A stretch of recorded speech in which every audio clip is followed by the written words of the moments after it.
शाम 5 बजे की हर बड़ी खबर देख रहा है इंडिया मेरे साथ। नमस्कार, आप सभी के साथ मैं हूं मलिका मल्होत्रा। आज की सबसे पहली खबर महाराष्ट्र के पूर्व डिप्टी सीएम अजीत पवार से जुड़ी हुई है। अजीत पवार की मौत के 14 दिन बाद अब उनके भतीजे रोहित पवार ने उनकी मौत में साजिशों के हजारों सवाल ढूंढ लिए हैं। उन सवालों के पीछे वो बहुत सारे सबूत भी लेकर आए और उन्होंने कहा कि सबूतों को देखते हुए, हालात को देखते हुए उनके लिए प्लेन क्रैश को हादसा मानना संभव नहीं है। उन्होंने जिस तरह के गंभीर आरोप लगाए हैं और जिस तरह से कड़ियों को जोड़ने की कोशिश की है, उन पर सवाल तो जरूर हैं और उन्हीं सवालों में सबसे बड़ा सवाल है कि क्या अजीत पवार के साथ हादसा नहीं बल्कि साजिश हुई थी। तो ये कई गंभीर सवाल यहां पर खड़े किए गए हैं रोहित पवार की तरफ से। रोहित पवार ने कई तथ्य सामने रखे हैं, कई सवाल उठाए हैं इस हादसे को लेकर और उनका ये कहना है कि प्लेन क्रैश को हादसा मानना संभव नहीं है।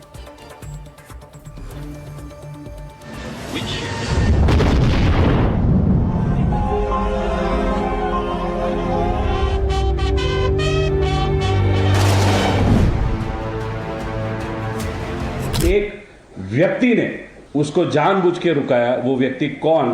That person is a political person, that to experience in aviation.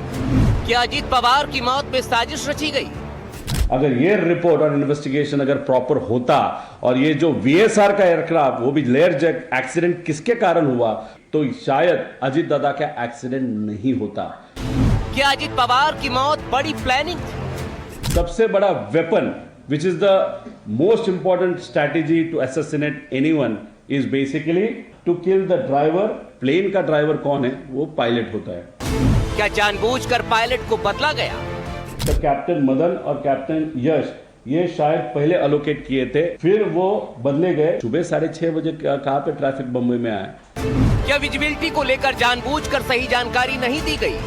वो अराउंड तो करने की उनको परमिशन नहीं थी। 3000 विजिबिलिटी थी। कोई भी विमान ये डीजीसीए कहता है, उसका रूल बुक है 5000 मतलब 5 किलोमीटर का विजिबिलिटी कम से कम चाहिए। फिर इसने टेक ऑफ क्यों किया? क्या जानबूझकर कुछ ऐसा किया गया ताकि अजीत पवार कार की बजाय प्लेन से बारामती जाए? 27 को कैबिनेट की बैठक महाराष्ट्र में अजीत दादा और सब मंत्रियों की थी। 12 साढ़े 12 बजे वो खत्म हुई होगी। दादा ने अपने स्टाफ को बताया था कि 5 बजे तक गाड़ियां रेडी रखो, शायद पुणे जाना पड़ेगा। अगर दादा का प्लान प्लेन से फ्लाई करना होता तो 27 तारीख को सुबह दोपहर को या 26 तारीख को दादा का 28 तारीख का सुबह का प्लेन वहां पे बुक होता। लेकिन वो कब हुआ? 27 तारीख शाम को 7:13 में वो प्लेन बुक हुआ, क्योंकि दादा की मीटिंग्स ये एक्सटेंड होती गई। तो वहां पे जो चर्चा 27 तारीख को चल रही थी और शायद वो हीटेड चर्चा थी। एक पॉलिटिकल कंसल्टेंसी के बारे में उनका जो सर्विसेज है वो सर्विसेज अपने को कैंसिल करने पड़ेंगे, ऐसी भूमिका अजीत दादा की वहां पे थी। वो चर्चा बहुत लेट तक वहां पे गई। एक नेता वहां पे था, दूसरा नेता शायद जो था वो फोन पे था। फोन पे दादा से बात होने के बाद एक कोई तो फाइल थी, जो फाइल शायद 10 दिन के बाद 15 दिन के बाद वो सिग्नेचर हो सकती थी। लेकिन कहा गया कि कुछ भी करो, लेकिन ये फाइल पे आज साइन करना पड़ेगा। दादा की आदत अगर आप देखो तो इमीडिएटली कोई भी फाइल वो पेंडिंग नहीं रखते थे। तो उनको लगा उनके घर में वो फाइल है, लेकिन माहिती इंफॉर्मेशन निकालने के बाद वो फाइल मंत्रालय में थी। मंत्रालय से वो फाइल उस ट्रैफिक में घर पे लाई गई और लाने के बाद वो एक्चुअली सिग्नेचर वहां पे हुआ और उसके कारण जो लेट हुआ। तो दादा के पास दूसरा कोई ऑप्शन नहीं था। फिर उसके बाद प्लेन वहां पे बुक किया गया। अभी किसने उनको कहा या सजेस्ट किया वो मैं तो नहीं बता सकता, उसके बारे में इंफॉर्मेशन मेरे पास नहीं। जो इंफॉर्मेशन मेरे पास थी वो आपको बताई।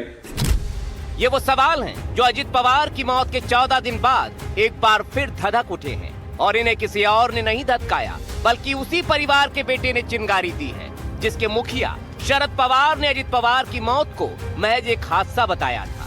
लेकिन शरद पवार के एनसीपी के विधायक और अजीत पवार के भतीजे रोहित पवार अब उसी हादसे में बहुत बड़ी साजिश ढूंढ कर लाए हैं।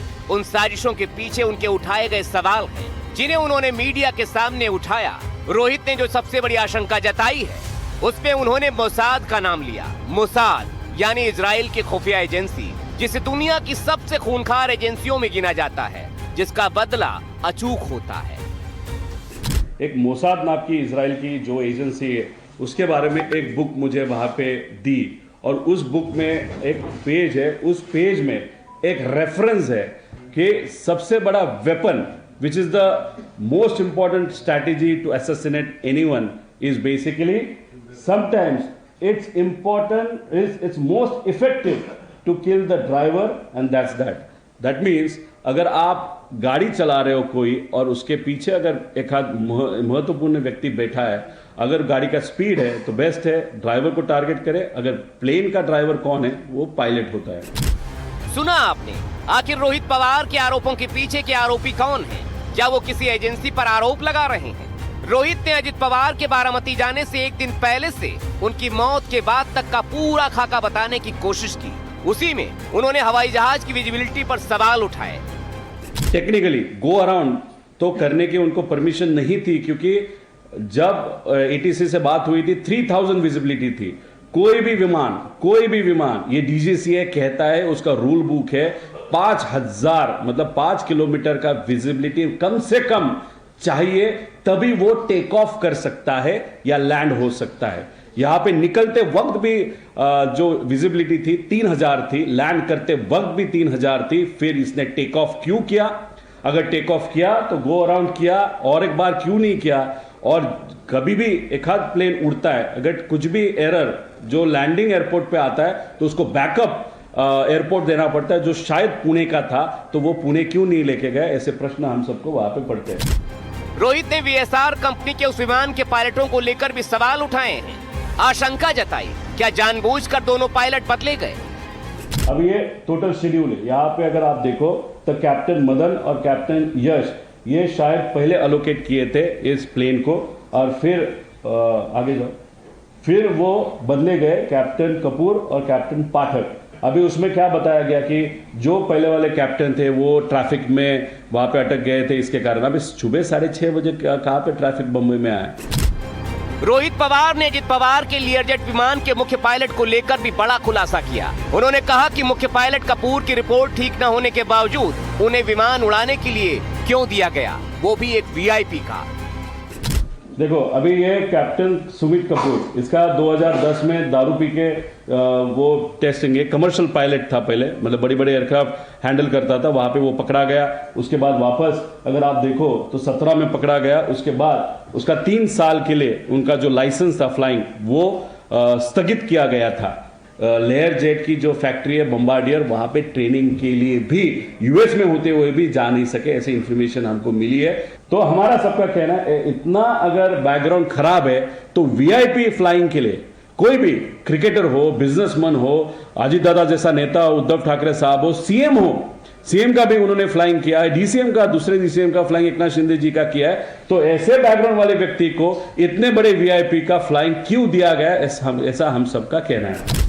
रोहित के हर आरोप हम आपको उनकी जुबानी सुनवा नहीं सकते, लेकिन इन सब के अलावा उन्होंने बहुत से आरोप लगाए हैं, जिनके मुताबिक क्या विमान का रूटीन मेंटेनेंस हुआ था, एयरवर्दी रिपोर्ट सार्वजनिक क्यों नहीं की गई, बैकअप एयरपोर्ट क्यों नहीं दिया गया, ट्रांसपोंडर क्या जानबूझकर बंद कर दिया गया, लैंडिंग के समय मेन पायलट कपूर चुप क्यों थे, वीएसआर के 2023 वाले हादसे की रिपोर्ट सार्वजनिक क्यों नहीं हुई, रनवे 29 की अनुमति मिलने के बाद आखिर रनवे 11 क्यों मांगा गया, यूरोप में वीएसआर के लाइसेंस कैंसिल होने पर सवाल क्यों नहीं उठाए गए। वहां पे साई एक हैंडल करता है, एरो नाम की एक एजेंसी हैंडल करती है। इसमें 2 अलग अलग ग्रुप्स होते हैं। अगर 1 तारीख से 15 तारीख तक हमको बुकिंग करना है तो साई का ग्रुप इस्तेमाल किया जाता है महाराष्ट्र में, और अगर 15 से 31 तक करना है तो एरो का इस्तेमाल किया जाता है। प्लेन का बुकिंग कब हुआ? जब उनको 27 तारीख को उनकी मीटिंग्स, उनका काम ये लेट होने के कारण उनको 7:13 पे वहां पे रिक्वेस्ट भेजा गया 27 तारीख को, जिसपे क्रिस्टोफर जोसेफ जो है वो एरो का मेन पर्सन है, उसने दिया था नोटेड सर। लेकिन एरो नाम की कंपनी जिसने आप गो हेड करो, विजिबिलिटी इज ओके, ये जो व्यक्ति है मनोज पवार करके, वो उसने क्यों वो इंफॉर्मेशन, गलत इंफॉर्मेशन वहां पे डाली, ऐसे हमकी सबकी मांग है। इसलिए वीएसआर पे जैसे आप एक्शन ले रहे हो, एग्रो पे भी एक्शन होनी चाहिए, ऐसे हम सबका कहना है। आगे अभी ये इंफॉर्मेशन आपको लगा, लेकिन इसको अगर आप बिल्ड करोगे कॉन्स्पिरेसी है क्या, ये सब देखने के बाद और आगे का इंफॉर्मेशन देखने के बाद हमको भी लगता है, जो लोगों को लगता है कि definitely there is some conspiracy. अब खबर का रुख दूसरी तरफ मोड़ते हैं, जिसमें सवालों की अलग बौछार है। आपको हमने बताया कि जब हादसा हुआ था उसके बाद शरद पवार ने प्लेन दुर्घटना को सिर्फ एक हादसा बताया था, उस पर किसी तरह के सवालों से इनकार किया था। फिर सवाल ये उठता है कि हादसे के 13 दिन में ऐसा क्या हो गया जिसके बाद शरद पवार की पार्टी के सबसे एक्टिव मेंबर और उनके पोते रोहित पवार सामने आए और उन्होंने इसमें साजिश की जांच की मांग उठा दी। कहीं इसके पीछे कोई राजनीतिक खेल तो नहीं? ये बहुत बड़ा सवाल है।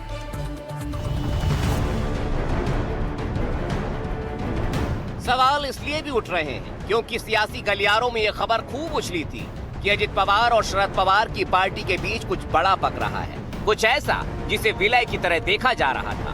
खबरें ये भी आई कि 12 फरवरी 2026 को विलय का औपचारिक ऐलान होना था, लेकिन उससे पहले ही अजित पवार की प्लेन क्रैश में मौत हो गई। उस समय भी इस मुद्दे को लेकर सवाल उठाए गए। Ajit Pawar is willing to leave the BJP. Proper investigation under the supervision of Supreme Court. भैया मैंने कहा संजोग है कि या साजिश से तो जांच से ही पता चलेगा, लेकिन पूरी जांच होनी चाहिए। अजित पवार की मौत से पहले कई जगहों पर अजित और शरद पवार के एनसीपी ने संयुक्त रूप से चुनाव लड़ने के प्रयोग भी शुरू किए थे, जिनमें पुणे भी शामिल था। इसीलिए दोनों के साथ आने की आहट तेज हुई। अजित पवार की मौत के बाद भी उम्मीद जताई गई कि शायद अब अजित पवार का परिवार शरद पवार के साथ वापस चला जाए, लेकिन उसी बीच हादसे के 3 दिन बाद अजित पवार की पत्नी सुनेत्रा को एनसीपी अजित पवार की तरफ से राज्य का डिप्टी सीएम बना दिया गया। खबर यह है कि इसी के बाद दोनों पार्टियों के बीच घट रही दूरी दोबारा बढ़ने लगी। सूत्रों के हवाले से खबर आई कि सुनेत्रा पवार के डिप्टी सीएम बनने से शरद पवार नाराज हो गए और विलय की सारी योजना खटाई में चली गई। अब सवाल ये उठता है कि क्या शरद पवार अजित पवार की मौत के बाद परिवार को फिर एक करना चाहते थे, और क्या इसीलिए उन्होंने हादसे पर किसी भी तरह के सवालों पर विराम लगाने की कोशिश की थी? लेकिन अब विलय की वो सारी कोशिशें जब खामोश हो गई, इसीलिए अब उसमें साजिश ढूंढी जा रही है। महाराष्ट्र के निकाय चुनाव में एनसीपी अजित पवार की पार्टी ने 760 सीटें जीती थी, जबकि शरद पवार की एनसीपी ने महज 330 सीटें जीती। अगर दोनों पार्टियां साथ में होती तो शायद परिणाम और बेहतर हो सकते थे, लेकिन ऐसा हो न सका। ऐसे में वही कसक क्या अब एनसीपी शरद पवार को परेशान कर रही है, या फिर वाकई अजित पवार की मौत में साजिश की गई? ये सब कुछ जांच के बाद ही पता चल पाएगा।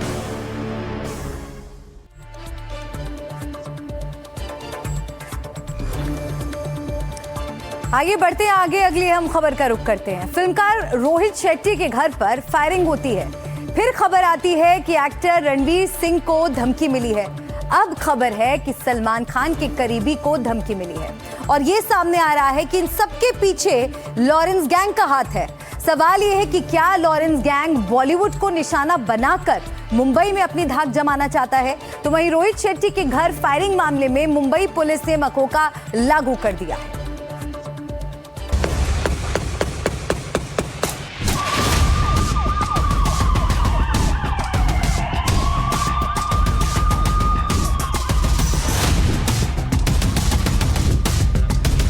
गैंगस्टर्स के निशाने पर सलमान खान, गैंगस्टर्स के निशाने पर सलमान के करीबी, गैंगस्टर्स के निशाने पर रणवीर सिंह, गैंगस्टर्स के निशाने पर रोहित शेट्टी, गैंगस्टर के निशाने पर क्या पूरा बॉलीवुड है? मुंबई में पिछले कुछ दिनों में जो हुआ है उससे पूरे बॉलीवुड ही नहीं पूरे देश में सनसनी है। इसकी शुरुआत फिल्मकार रोहित शेट्टी के घर फायरिंग से हुई। फिर बात एक्टर रणवीर सिंह को धमकी की सामने आई। अब सलमान खान के एक करीबी को धमकी मिलने की खबर है। सूत्रों के मुताबिक सलमान खान के बेहद करीबी को धमकी मिली है। ये धमकी एक ईमेल के जरिए दी गई है। जानकारी के मुताबिक धमकी में पैसे की मांग है और धमकी देने वाले ने खुद को लॉरेंस बिश्नोई गैंग का होने का भी दावा किया है। हालांकि सलमान का वो करीबी कौन है, इसकी जानकारी अभी सामने नहीं आई है। इससे पहले मंगलवार 10 फरवरी को यह सामने आया कि बॉलीवुड के जाने माने एक्टर रणवीर सिंह को धमकी मिली थी और उनसे करोड़ों रुपए की मांग की गई थी। जानकारी के मुताबिक रणवीर सिंह को एक धमकी भरा वॉइस नोट भेजा गया। ये वॉइस नोट उन्हें व्हाट्सएप पर भेजा गया। रणवीर सिंह से करोड़ों रुपए की मांग की गई। इस घटना के बाद रणवीर सिंह जिस बिल्डिंग में रहते हैं वहां की सुरक्षा बढ़ा दी गई। अभी खड़े हैं रणवीर सिंह के घर के बाहर, जहां पर वो रहते हैं अपनी धर्मपत्नी दीपिका पादुकोण के साथ। 26वें माले पे उनका घर है। ये पूरी घटना सामने आने के बाद, ये पूरा वॉइस नोट सामने आने के बाद उनके घर की सुरक्षा भी बढ़ा दी गई है मुंबई पुलिस द्वारा। ऐसे में ये बात भी सामने आई है कि कुछ और बॉलीवुड के लोग हैं और बॉलीवुड के स्टार्स हैं जिनको इस तरीके की धमकी लगातार मिल रही है। मुंबई पुलिस ने इस पर कड़े कदम उठाए हैं और आगे की तहकीकात शुरू की है। ये कहा जा रहा है कि ये दोनों घटनाएं कुछ दिन पहले की हैं। लॉरेंस गैंग पिछले कुछ दिनों से लगातार किसी न किसी घटना को अंजाम दे रहा है। इसी साल की बात करें तो 31 जनवरी और 1 फरवरी की रात करीब 1:45 बजे रोहित शेट्टी के घर पर फायरिंग होती है।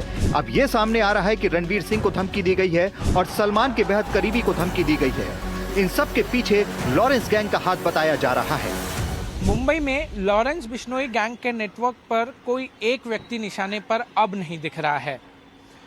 बॉलीवुड के कई और सितारे भी लॉरेंस बिश्नोई गैंग के निशाने पर हो सकते हैं। हाल ही में हुई वारदात के बाद रणवीर सिंह और सलमान के करीबी को भी धमकी की बात सामने आई है। ऐसे में ये लिस्ट और भी लंबी हो सकती है। रोहित शेट्टी के घर फायरिंग के बाद सोशल मीडिया पोस्ट और एक ऑडियो आया था जिसमें लॉरेंस के करीबी आरजू बिश्नोई, शुभम लोनकर, हरी बॉक्सर और हरमन ने इसकी जिम्मेदारी ली थी। उसमें पूरे बॉलीवुड को चेतावनी दी गई थी। लिखा था कि ये छोटा सा ट्रेलर है, हमारी बात नहीं समझी तो घर के बाहर नहीं बेडरूम के अंदर गोली चलेगी छाती पर। साथ ही पूरे बॉलीवुड को चेतावनी दी गई थी। बाबा सिद्दीकी की हत्या का भी जिक्र था। बताया जा रहा है कि बॉलीवुड पर अंडरवर्ल्ड के बढ़ते खतरे को लेकर पुलिस को बेहद अहम इनपुट मिले हैं। जेल में बंद गैंगस्टर लॉरेंस बिश्नोई के करीबी और फरार आरोपी शुभम लोनकर और उसकी प्लानिंग को लेकर बड़ी बातें सामने आ रही हैं। सूत्रों के मुताबिक शुभम लोनकर ने बॉलीवुड की कम से कम 5 बड़ी हस्तियों को निशाने पर लिया है। इन सभी को रंगदारी वसूली के मकसद से धमकी भरे कॉल आए हैं। हालांकि ये कहा जा रहा है कि अब तक किसी भी सेलिब्रिटी ने औपचारिक तौर पर पुलिस में शिकायत दर्ज नहीं कराई है। जांच एजेंसियों का मानना है कि मकसद पूरी फिल्म इंडस्ट्री में खौफ का माहौल बनाना है। मुंबई में एक बार फिर गैंग्स की आहट सुनाई देने लगी है। माना ये जा रहा है कि लॉरेंस बिश्नोई गैंग मायानगरी में अपना रसूख जमाने के लिए हाई प्रोफाइल और बॉलीवुड स्टारों को निशाना बना रही है, जिससे वो मुंबई में अपना दबदबा बना सके। इस बात की भी चर्चा शुरू हो गई है कि लॉरेंस गैंग इस फिराक में है कि वो मुंबई में अपनी धाक जमा ले और शायद इसके लिए और पैसों की उगाही के लिए बॉलीवुड को निशाना बनाया जा रहा है। लेकिन सवाल ये भी है कि लॉरेंस गैंग इतना बेखौफ कैसे हो गया है। गैंग का सरगना लॉरेंस बिश्नोई गुजरात की साबरमती जेल में बंद है, लेकिन उसका आतंक भारत से लेकर कनाडा तक फैला है। उसके प्रमुख गुर्गे या तो जेल में हैं या फिर देश से बाहर बैठे हैं। ये माना जा रहा है कि लॉरेंस गैंग ने अलग अलग जगहों पर युवाओं को भर्ती कर लिया है। हाल की घटनाओं के पीछे भी लॉरेंस गैंग का नाम सामने आया है। पुलिस के लिए ये बड़ा चैलेंज बनता जा रहा है कि मुंबई में फिर अंडरवर्ल्ड सिर न उठा सके। वहीं महाराष्ट्र के सीएम देवेंद्र फडणवीस ने कहा है कि जो भी इसके पीछे है कड़ा एक्शन लिया जाएगा। ये ध्यान में आता है कि कुछ पब्लिसिटी लेने के लिए भी ऐसी चीजें की जाती है, क्योंकि जब किसी स्टार के स्टाफ को धमकी मिलती है तो उसकी बड़ी खबर बन जाती है और फिर वो दिन भर खबर चलती है। लॉरेंस गैंग पहले भी नामचीन लोगों को निशाना बना चुका है। देश के अलग अलग हिस्सों में कई जगह हत्या और रंगदारी के मामले में उसका नाम सामने आया है। हालांकि वो वजह भी अलग अलग बताता है। सलमान खान के पीछे काले हिरण का मुद्दा बताया गया तो बाबा सिद्दीकी की हत्या के पीछे दाऊद इब्राहिम से कथित संबंधों का हवाला दिया गया। लेकिन अब वो जिस तरह से बॉलीवुड पर निशाना साध रहा है, एजेंसियों को शक है कि असली मकसद पैसा और बॉलीवुड में अपना वर्चस्व कायम करना है। मुंबई में पारस दामा, एनडीटीवी इंडिया।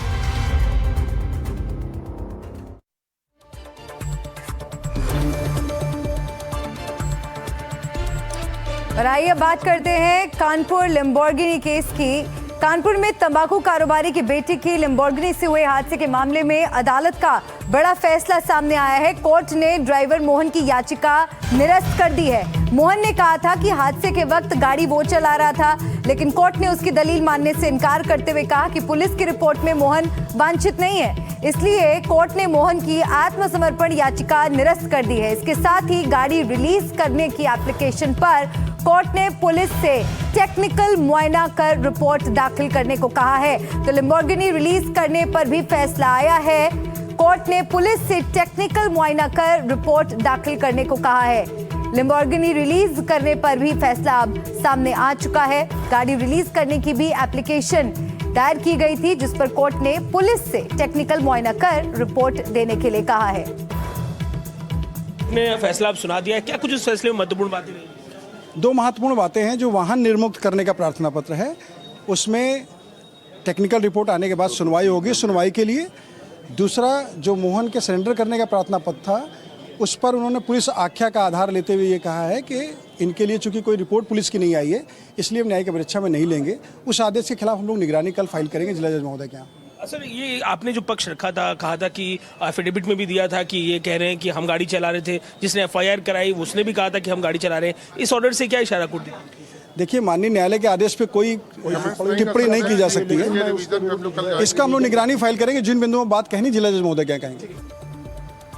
कानपुर के लोग इस पूरे मामले में जहां पुलिस के बर्ताव पर सवाल खड़े कर रहे हैं, तो वहीं दूसरी तरफ लड़के की परवरिश को लेकर भी बातें की जा रही हैं। आइए सुनते हैं कानपुर के लोगों की राय।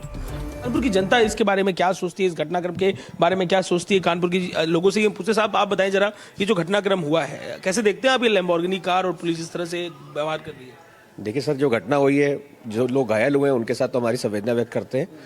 और इसमें जो है हादसा तो किसी से भी हो सकता है, पहले इसकी प्रॉपर जांच होनी चाहिए, तब शिवम मिश्रा जी को इस तरीके से ट्रोल करना चाहिए। जब तक पूरी जांच कंप्लीट नहीं हो जाए तब तक इतना हाईलाइट नहीं करना चाहिए। जब हम ऐसे केसेस की बात कर रहे हैं तो बात आती है नैतिक जो हमारी रिस्पॉन्सिबिलिटीज है। पेरेंटिंग की हम बात करेंगे तो पेरेंटिंग के साथ साथ जो प्रिविलेजेस हम कहेंगे, प्रिविलेजेस के साथ जो रिस्पॉन्सिबिलिटीज हैं वो हम पेरेंट्स बच्चों को अगर बचपन से सिखाए, क्योंकि कहते हैं कि नर्चर क्रिएट्स नेचर, है ना। तो जब हम बच्चे को बचपन से सिखाएंगे क्या ड्राइविंग रूल्स है, क्या ट्रैफिक नियम है, और ये सारी चीजें हम बचपन से सिखाते हैं तो बच्चा तब सीखता है। कानपुर में अगर देखा जाए तो ऐसी घटना पूरी तरह से निंदापूर्ण है और हम इसको निंदा करते हैं, हम इसका खंडन भी करते हैं। अच्छी चीज़ नहीं है, पर बात एक ही आती है कि पहले तो इसकी सही से जांच हो, किसी का भी मीडिया ट्रायल पहले से न किया जाए। दूसरी बात, हाँ, जो देखने को मिल रहा है जिस तरह से वो नशे में हैं, लिप्त हैं और उनको शायद उनके सिक्योरिटी निकाल रही है, ऐसी घटनाएं ये कहीं ना कहीं शो करती हैं कि हम लोग धन तो कमा लेते हैं पर धन के साथ में संस्कारों की कमी है, जो वैल्यूज हैं कहीं ना कहीं उसकी कमी देखने को मिल रही है। As an advocate I would say कि यहाँ पे लीगल इरेगुलरिटीज काफ़ी हो रही है। एविडेंस को टैम्पर किया गया है। फर्स्ट एफआईआर में आपने अननोन पर्सन डाला है, फिर उसके बाद आपने शिवन मिश्रा को डाला है, तो इसमें साफ साफ दिख रहा है कि police is involve and tamper हो रहे एविडेंस। तो शिवम मिश्रा की अपील पर तो अदालत को यकीन नहीं है और अजय दुबे हमारे साथ जुड़ गए हैं। अजय, आप बहुत क्लोजली इस पूरी खबर को फॉलो कर रहे हैं। कानपुर से आपकी बातचीत वहां की आम जनता के साथ भी हमने सुनी और कोर्ट में भी बड़े फैसले आज सुनाए गए हैं। अब तक की जांच में क्या कुछ सामने आया है, तथ्य क्या सामने आए हैं और शिवम मिश्रा को लेकर क्या अपडेट? देखिए, इस पूरे मामले को लेकर जो एनडीटीवी लगातार मुहिम चलाता रहा, वही कारण है कि शिव मिश्रा का एफआईआर में नाम है। और आज का दिन तो बड़ा ही सकारात्मक था कि जिस तरीके से आज कोर्ट में जब जिरह की शुरुआत होती है तो जो वादी है जिसने इस पूरे मामले में एफआईआर कराया है वही यूटर्न ले लेता है। उसकी तरफ से कहा जाता है कि वो इस मामले में अब कोई कार्रवाई नहीं चाहता, और वो ड्राइवर जिसने अपनी तरफ से मुचलका दिया, जिसमें उसने कहा कि मैं गाड़ी चला रहा था, उस समय मैं गाड़ी में मौजूद था, मेरे बगल में बैठे हुए थे शिवम, उसको लेकर कोर्ट ने जब सुनवाई शुरू करी तो कोर्ट ने कहा ना तो पुलिस इन्हें खोज रही है, ना तो इस मामले में ये वांछित है, तो इनकी पार्टिसिपेशन को कोर्ट ने नकारा, इनके सरेंडर को कोर्ट ने नकारा। और कोर्ट ने इस पूरे मामले में अब जो महत्वपूर्ण पार्ट है उसके उस सरेंडर को नकार दिया, जो एक नया व्यक्ति ड्राइवर बन के सामने आया था। और जो गाड़ी है, गाड़ी की कीमत के आधार पर गाड़ी जहां खड़ी है, उस समय कोर्ट में जिरह देते हुए वकीलों ने कहा कि बड़ी महंगी गाड़ी है, किसी तरह का डैमेज होगा, कोई उपकरण को चुरा ले जाएगा तो क्या होगा। तो ऐसे मामले में कोर्ट ने एक सीमित समय सीमा तय की है उसके मूल्यांकन के लिए, उसके एक ऑडिट के लिए, एक जांच के लिए, जिसके बाद इसको लेकर जिरह न्याय कोर्ट में होगी। लेकिन इस पूरे मामले में जिस तरीके से शिवम को बचाने के लिए पहले पुलिस पक्ष सामने आया और अब जिसने एफआईआर की थी वही यूटर्न लेता दिखाई दिया। निश्चित तौर पर इस पूरे मामले में तो ये कई बड़े डेवलपमेंट्स आज इस पूरे मामले में हुए हैं। अजय, बहुत शुक्रिया आपका इस पूरी जानकारी के लिए। इस खबर पर नजर बनाए रखिएगा। देख रहा है इंडिया में, एक बार फिर से आपका स्वागत है खबरों के सफर में। आइए आगे बढ़ते हैं। दिल्ली के पीरागढ़ी फ्लाईओवर के पास रविवार 8 फरवरी को एक कार में 3 शव मिले थे। जांच आगे बढ़ी तो एक बाबा के बारे में बात सामने आई। पुलिस ने उसे गिरफ्तार कर लिया है और ये सामने आया है कि उसी ने तीनों की हत्या की थी।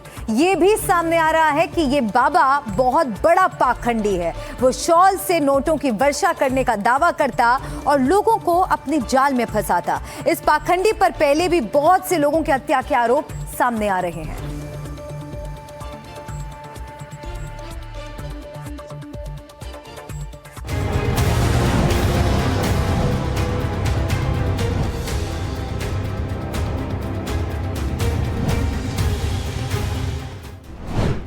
एक कार 3 लाश, खुल गए सारे राज। बाबा का काला धंधा, शॉल से धन वर्षा, जहर वाला लड्डू, 3 लोगों का कत्ल। पुलिस की गिरफ्त में जो शख्स है उसका नाम है कमरुद्दीन, लेकिन यह दावा करता था कि वो दौलत बढ़ा देगा, लोगों को फंसाता, उन्हें ठगता, जब पोल खुलने का डर होता तो मार देता। दिल्ली के पीरागढ़ी में जिस कार में 3 शव मिले थे, उनकी मौत के पीछे भी इसी का हाथ है। पुलिस ने इस गुत्थी को सुलझा दिया है। पुलिस ने बताया कि इस मामले में स्वयंभू बाबा कमरुद्दीन ने लड्डू में सल्फास और नींद आने वाली गोली मिलाकर तीनों को खिला दिया था, जिससे उनकी मौत हो गई। पुलिस के मुताबिक आरोपी कमरुद्दीन पर हत्या का मामला दर्ज किया गया है। जब बॉडीज मिली और टेक्निकल एनालिसिस किया, पूछताछ करी, लोगों से बातचीत करी, उस दिन के घटनाक्रम को रिक्रिएट करने की कोशिश करी गई, तो ये संदेह हो गया था कि इसमें किसी और का हाथ है। तो जब फर्दर सस्टेन्ड इंटेरोगेशन किया गया तो इसने बात भी कबूली और रीज़न भी बताया कि क्यों इसने किया, पैसों के लालच में किया। कैसे मारा, क्या किस चीज़ में जहर दिया इनको? जो अभी समझ में आ रहा है वो इसने लड्डू में जहर मिला के दिया था। और क्या बाबा गाड़ी के अंदर मौजूद था? गाड़ी से कब उतरा? ये गाड़ी से जहाँ गाड़ी मिली वहीं पे उतरा है। अच्छा, और हत्याकांड में अकेले शामिल है और कोई भी इसमें इन्वॉल्व है? अभी तक तो इसका रोल आ रहा है, लेकिन अभी फर्दर इन्वेस्टिगेशन है। दिल्ली पुलिस को पीरागढ़ी फ्लाईओवर के पास एक बंद कार के अंदर रविवार 8 फरवरी को 3 लोगों के शव मिले थे। मृतकों की पहचान 76 साल के रणधीर, 47 साल के शिव नरेश सिंह और 40 साल की लक्ष्मी देवी के रूप में हुई थी। रणधीर ड्राइवर की सीट पर और दूसरे दोनों पीछे की सीट पर बैठे हुए थे। जांच में ये सामने आया कि इनके साथ एक चौथा शख्स भी था। जांच आगे बढ़ी तो इस कथित बाबा कमरुद्दीन को पकड़ा गया। पूछताछ में इसने कबूल कर लिया कि जहर वाला लड्डू खिलाकर तीनों को मार दिया, लेकिन ये तीनों इसके चंगुल में कैसे फंसे, इसके बारे में भी हैरान करने वाली जानकारियां सामने आई हैं। पुलिस ने बताया कि कमरुद्दीन ने तीनों को धन वर्षा का झांसा दिया था। आरोपी ने उनसे कहा था कि एक महिला की भी जरूरत होगी जिसके बाल लंबे हों, उसके ऊपर ही धन बरसेगा। हालांकि बाद में आरोपी ने लक्ष्मी के कान में कट होने की बात कहकर धन बरसने से इनकार कर दिया। ये सामने आया है कि लक्ष्मी इसको पहले से जानती थी। उसके पति की तबीयत खराब थी तो करीब 3 महीने पहले वो इससे मिली थी। बाबा ने तब शॉल ओढ़कर एक जादू दिखाया और पैसों की बारिश दिखाई थी। बाबा लोगों से कहता था कि लोग पैसे लेकर आएं और बहुत जल्दी ही वो पैसे कई गुना कर देगा, धन वर्षा होगी। दरअसल जो 3 लोग मारे गए हैं उनमें लक्ष्मी नाम की महिला करीब 3 महीने से बाबा को जानती थी। वो जहांगीरपुरी में रहने वाले सलीम नाम के शख्स के जरिए बाबा से मिली और तब उस महिला का पति बीमार था, अपने पति को दिखाने के लिए गई थी। लेकिन उसी वक्त बाबा ने एक डेमो किया। बाबा ने शॉल ओढ़ा और शॉल के अंदर से बहुत सारे पैसे निकाल दिए। महिला को लगा कि बाबा जो है पैसे कई गुना कर देता है। इसी के चलते महिला लगातार बाबा के संपर्क में थी। जांच में पता चला कि पैसों के लालच के कारण इस बाबा के पास लोग आते थे। इसके खिलाफ राजस्थान और यूपी में भी ऐसे ही मामलों में केस दर्ज हैं। लोगों को इलाज के नाम पर बुलाता था, लोगों की पथरी निकालने के इलाज का भी दावा करता था, शॉल से डेमो करके धन वर्षा का लालच देता था। पुलिस के मुताबिक ये पहले भी मर्डर कर चुका है। और भी पहले के ऐसे मामले हैं? इसके प्रीवियस इन्वॉल्वमेंट्स हैं दोनों मर्डर केसेस हैं, एक राजस्थान का है, एक यूपी का है। ये भी सामने आया है कि घटना वाले दिन भी ये तीनों लोग करीब 2 लाख रुपए अपने साथ ले गए थे। अपने कारनामे को अंजाम देकर बाबा गाड़ी से उतर गया। 8 फरवरी को लक्ष्मी, रणधीर और शिव नरेश को लेकर बाबा के पास पहुंची और ये लोग 2 लाख रुपए लेकर गए थे, लेकिन बाबा के इरादे कुछ और ही थे। बाबा ने लड्डू में जहर मिला दिया और कार के अंदर तीनों लोगों को लड्डू खिलाया। उसके बाद कार से उतर गया और इसके चलते तीनों लोगों की मौत हो गई। सूत्रों के मुताबिक पीरागढ़ी में जिन 3 लोगों की हत्या हुई उनमें से एक रणधीर दिल्ली के बापरोला गांव का रहने वाला था। रणधीर करीब 200 करोड़ की संपत्ति का मालिक था। उसके पास 18 से 20 लाख रुपए महीने का तो किराया ही आता था। फिर भी वो धन वर्षा के चक्कर में 2 लाख रुपए लेकर बाबा के पास गया। बाबा इन तीनों को जहर के लड्डू खिलाने के बाद वही 2 लाख रुपए लेकर भाग गया। फिलहाल ये ढोंगी बाबा कमरुद्दीन पुलिस की गिरफ्त में है। इस बात का पता लगाया जा रहा है कि पहले इसने किस किस को निशाना बनाया और इसके ढोंग में कौन कौन इसका साथी था। दिल्ली में मुकेश सिंह सेंगर, NDTV इंडिया।